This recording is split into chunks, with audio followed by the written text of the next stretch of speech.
Assalamualaikum warahmatullahi wabarakatuh. Mudah-mudahan kalian semuanya diberikan kesehatan dan juga rezeki yang berlimpah. Amin ya rabbal alamin.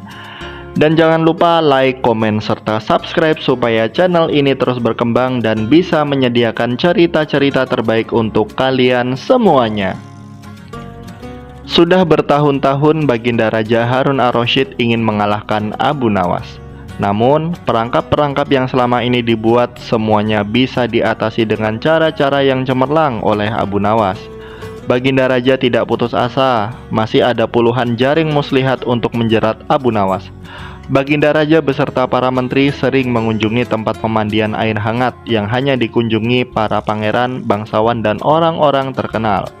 Suatu sore yang cerah, ketika Baginda Raja beserta para menterinya berendam di kolam, beliau berkata kepada para menteri, "Aku punya akal untuk menjebak Abu Nawas," kata sang raja. "Apa itu, wahai paduka yang mulia?" tanya salah seorang menteri. "Kalian nggak usah tahu dulu, aku hanya menghendaki kalian datang lebih dini besok sore. Jangan lupa datanglah besok sebelum Abu Nawas datang, karena aku akan mengundangnya untuk mandi bersama-sama kita," kata Baginda Raja memberi pengarahan.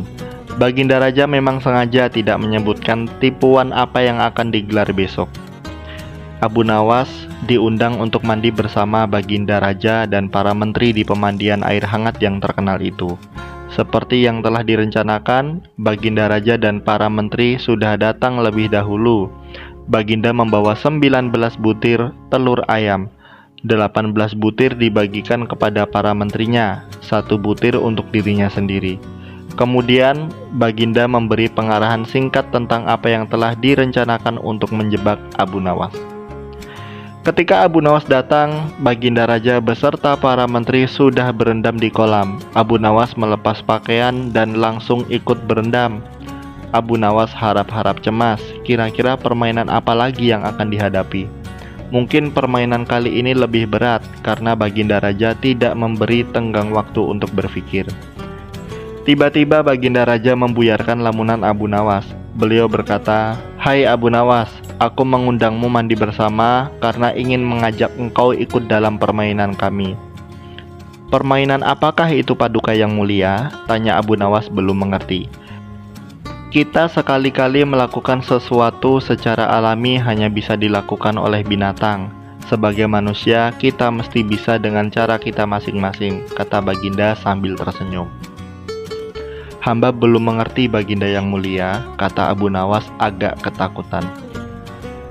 "Masing-masing dari kita harus bisa bertelur seperti ayam, dan barang siapa yang tidak bisa bertelur maka ia harus dihukum," kata Baginda. Abu Nawas tidak berkata apa-apa, wajahnya nampak murung. Ia semakin yakin dirinya tak akan bisa lolos dari lubang jebakan Baginda dengan mudah. Melihat wajah Abu Nawas murung, Baginda Raja semakin berseri-seri. "Nah, sekarang apalagi yang kita tunggu? Kita menyelam lalu naik ke atas sambil menunjukkan telur kita masing-masing," perintah Baginda Raja. Baginda Raja dan para menteri mulai menyelam, kemudian naik ke atas satu persatu dengan menanting sebutir telur ayam. Abu Nawas masih di dalam kolam. Ia tentu saja tidak sempat mempersiapkan telur, karena ia memang tidak tahu permainan apa yang harus dilakukan. Kini Abu Nawas tahu kalau Baginda Raja dan para menteri telah mempersiapkan telur masing-masing 1 butir. Karena belum ada seorang manusia pun yang bisa bertelur dan tidak akan pernah ada yang bisa. Karena dadanya mulai terasa sesak, Abu Nawas cepat-cepat muncul ke permukaan kemudian naik ke atas. Baginda Raja langsung mendekati Abu Nawas. Abu Nawas nampak tenang, bahkan ia berlaku aneh. Tiba-tiba saja ia mengeluarkan suara seperti ayam jantan berkokok. Keras sekali sehingga Baginda dan para menterinya merasa heran. "Ampun tuanku yang mulia, hamba tidak bisa bertelur seperti Baginda dan para menteri," kata Abu Nawas sambil membungkuk hormat. "Kalau begitu engkau harus dihukum," kata Baginda bangga. "Tunggu dulu wahai tuanku yang mulia," kata Abu Nawas memohon. "Apalagi hai Abu Nawas?" kata Baginda tidak sabar. "Paduka yang mulia, sebelumnya izinkan hamba membela diri.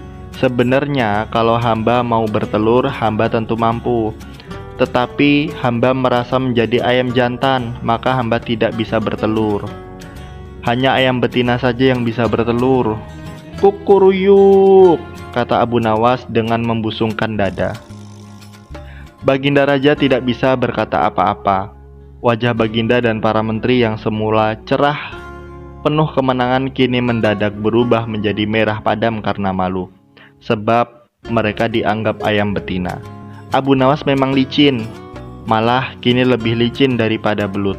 Karena merasa malu, Baginda Raja Harun ar-Rasyid dan para menteri segera berpakaian dan kembali ke istana tanpa mengucapkan sepatah kata pun.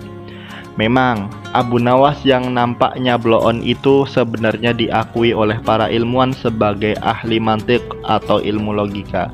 Gampang saja baginya untuk membolak-balikan dan mempermainkan kata-kata guna menjatuhkan mental lawan-lawannya.